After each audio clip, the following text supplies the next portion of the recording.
Tapi yang pasti itu kalau kita di atas kita pasti akan turun, kalau kita di bawah nanti pasti akan naik.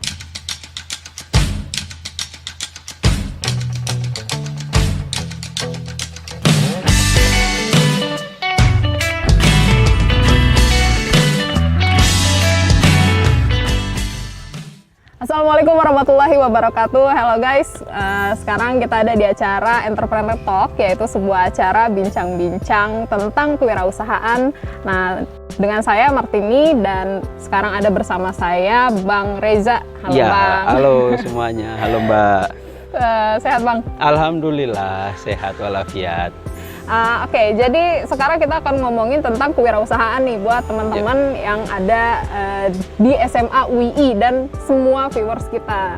Nah, kita ngomongin tentang apa dulu nih Bang? Jadi sekarang kan mindsetnya itu orang-orang mau jadi karyawan atau mau jadi wirausaha gitu ya. Gitu. Nah, jadi kenapa sih banyak orang yang pengen jadi karyawan ketimbang wirausaha? Teman-teman di sini mungkin juga banyak ya yang kedepannya lagi kalau ditanya mau jadi apa, mau jadi ABCD yang semuanya itu kira-kira pegawai atau karyawan. Kenapa sih kita tuh jarang banget mindset kita pengen jadi wirausaha? Kalau pertanyaan terkait itu ya biasanya jawabannya satu, biasanya orang tuh pengen kepastian sebenarnya. Iya kan ya? Nggak ada yang mau digantung ya? Nggak ada yang mau digantung kan? Iya, artinya paling banyak pertanyaan gitu, misalnya kita mau ngelamar orang gitu, pasti ditanya kerjaanmu apa gitu. Kalau cuman misalnya jualan asongan atau pedagang es campur bla bla bla, padahal mungkin es campurnya es teler 77 kan. Iya kan? Tapi kan kalau kita ngakunya itu orang lain tuh akan mandang kita, ih nanti masa depannya mau jadi apa? Artinya kan orang itu ngelihat tidak ada kepastian di situ. Makanya masih banyak gitu ya teman-teman yang lain juga, orang-orang tua juga yang lain yang menganggap pegawai itu lebih safe daripada menjadi pengusaha. Kenapa? Karena satu, mungkin gaji bulanannya itu sudah tetap, walaupun pendapatannya ya stagnan di situ-situ aja, naik juga nggak signifikan kan ya. Cuman ada kejelasan lah istilahnya, setelah dia berapa puluh tahun ke depan itu nanti ada tunjangan juga hari tua. Kalau pengusaha kan nggak ada yang jamin dia besok masih bisa, masih usahanya masih jalan atau enggak. Nah, kayaknya mindset itu sebenarnya yang harus dibenahi gitu. Padahal kalau kita lihat kepastian yang pasti itu malah ketidakpastian itu sendiri gitu. Iya nggak? Maksudnya gimana nih? Apa sih kepastian itu ketidakpastian itu sendiri gimana? Satu-satunya hal yang pasti itu malah ketidakpastian itu sendiri. Siapa yang jamin PNS itu nggak bisa dipecat? Nggak ada juga. Siapa yang jamin kalau jadi karyawan kita itu bakalan untung terus, bakalan dapat gaji terus? Nggak ada yang jamin juga. Cuman ya orang masih beranggapan kayaknya lebih pasti yang jadi karyawan daripada pengusaha. Padahal kalau kita lihat Rasul aja walaupun Rasul kalau kita lihat dari kecil juga tidak langsung jadi pengusaha juga. Magang dulu kan tadi. Magang dulu, jadi karyawan orang lain dulu. Artinya yang mau kita luruskan, jadi karyawan itu bukan masalah juga. Tapi bagaimana kita sebenarnya bermanfaat bagi orang lain. Mau jadi karyawan, mau jadi pengusaha, tapi jiwa wirausahanya itu harus selalu ada gitu. Wah, ini bener banget ya, dipraktekkan sendiri sama Pak Reza nih ya.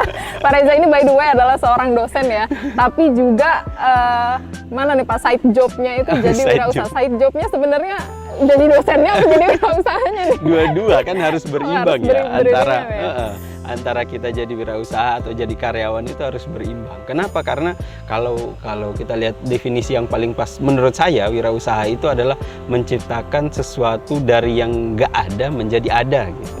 Jadi kita berwirausaha seperti itu. Misalnya ada pekerjaan yang sebelumnya nggak ada, kita kerjakan menjadi ada gitu. Ada penghasilan yang belum ada, terus kita kerjakan lalu ada. Sehingga ya paling nggak balance saja lah kayaknya Mbak ya. Oke.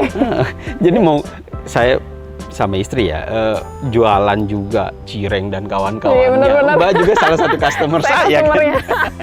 Iya, artinya nggak ada yang salah gitu. Mau kita jadi karyawan, mau kita jadi pengusaha, itu yang penting satu tadi itu mindset kita, jangan sampai menganggap bahwasanya kalau jadi karyawan itu penghasilan kita pasti, terus jadi pengusaha itu tidak pasti. Enggak juga, semuanya nggak ada yang pasti. Yang pasti itu cuman kalau kau berusaha kau dapat balasannya, kalau malas-malasan ya dapat balasannya juga. Benar banget. Jadi kalau kita belajar dari Bang Reza nih, apa sih sebenarnya yang mendorong gitu ya, atau yang memotivasi kenapa sih saya harus berwirausaha walaupun saya udah punya fixed job nih, walaupun kita udah punya fixed salary gitu ya. Kenapa sih kita tetap harus berwirausaha gitu? Kira-kira motivasinya apa? Kalau motivasinya biasanya orang berwirausaha itu kan banyak, starting pointnya biasanya banyak. Biasanya mungkin dia terinspirasi sama orang lain, atau emang dia punya goals tersendiri yang dia hanya bisa tempuh kalau dia jadi pengusaha gitu. Misalnya dia tidak terikat waktu kerja, jam kerjanya itu lebih fleksibel, dia bisa kapan aja kerjanya. Kalau saya sendiri sebenarnya dibilang passion juga enggak terlalu, cuman saya itu orang yang suka coba hal baru gitu aja. Nah, dan saya lebih bisa nemukan itu di berwirausaha gitu. Artinya kita bisa mencoba hal-hal baru. Kalau kita karyawan gitu misalnya, kita kan akan terbatas sama regulasi di tempat kerja. Gitu-gitu aja rutinitasnya ya, dari bangun sampai ini lagi tahun depan gitu lagi, bikin laporan lagi, itu aja terus. Kalau jadi berulang terus ya, rutinitasnya membosankan. Nah, tapi ini bener deh Pak, jadi selama saya membaca gitu ya, bahwa ada beberapa alasan kenapa milenial itu banyak yang keluar dari kerjaan nih. Salah satunya itu ya tadi, karena bosen. Karena bosen dengan, dan nggak ada tantangan gitu. Itu dia. Dan sebenarnya walaupun orang tua mungkin menginginkan kita jadi karyawan gitu ya, tapi sebenarnya jiwa kita pengen jiwa muda kita pengennya menantang gitu, sesuatu yang menantang. Nah, ya, ini menjadi cukup menarik juga untuk kita bahas. Kenapa sih ada berbagai tantangan jatuh bangunnya jadi wirausaha itu seperti apa Pak kira-kira? Yang membuat tadi banyak hal ketidakpastian tadi. Salah satu yang seru biasanya dari wirausaha itu ada teorinya, the roller coaster theory. Jadi kan kita roller coaster kan atas bawah naik turun. Kita nggak tahu kapan kita tuh di atas pojok banget sampai di bawah banget. Tapi yang pasti itu kalau kita di atas kita pasti akan turun, kalau kita di bawah nanti pasti akan naik. Itu roller coaster teori, dan wirausaha itu pasti seperti itu. Tidak mungkin kita kayak lurus aja kayak kereta api gitu. Nah, jatuh bangunnya susahnya ya di situ.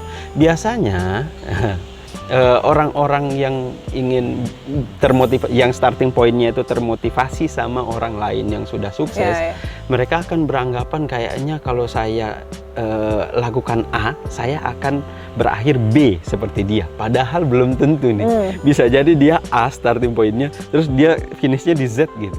Nah, hal-hal seperti itu yang akhirnya menarik gitu kalau kita bahas di wirausaha. Cuman ada satu yang saya mau sampaikan, bahwasanya kalau kita berwirausaha itu starting point yang paling pas menurut saya hadis Nabi. Kita langsung masuk ke wirausaha Islam. Langsung aja nih.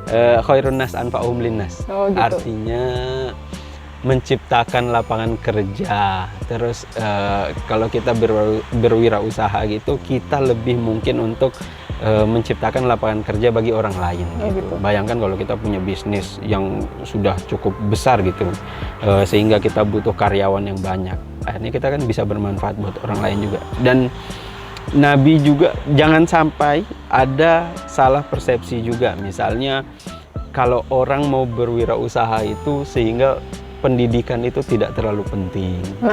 Ada ya, banyak kan? Iya, banyak juga yang mikir kayak gitu sih. Iya kan, banyak yang kayak ngapain sekolah tinggi-tinggi, orang ujung-ujungnya jualan juga gitu. Padahal kan bayangkan ya, Nabi itu pengusaha gitu. Tapi Nabi itu mencetak ulama-ulama besar. Artinya tidak mesti kalau kita berwirausaha itu kita tidak bisa berkontribusi di dunia pendidikan, kita terus berhenti belajar, yang penting berdagang aja, kerja. Ya enggak juga kan. Nabi itu membangun masjid tapi juga membangun pasar, sehingga kan balance gitu antara dunia dan akhiratnya, itu balance juga.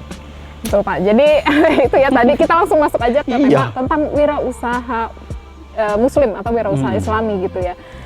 tadi udah dijelasin tuh, salah satunya adalah motivasi terbesar kita jangan dulu cari cuan gitu Iya, ya. Karena betul. kita harus nyari dulu motivasi Dikit-dikit. terbesar kita adalah kita tuh pengen bermanfaat buat orang lain gitu kan. Gimana banyak di sekitar saya ini yang nggak kerja, terus akhirnya saya bikin usaha supaya orang lain bisa kerja dengan ilmu yang saya punya gitu. Ada banyak sebenarnya yang bisa memotivasi. Kalau nggak salah itu saya pernah lihat di Kick Andy ya.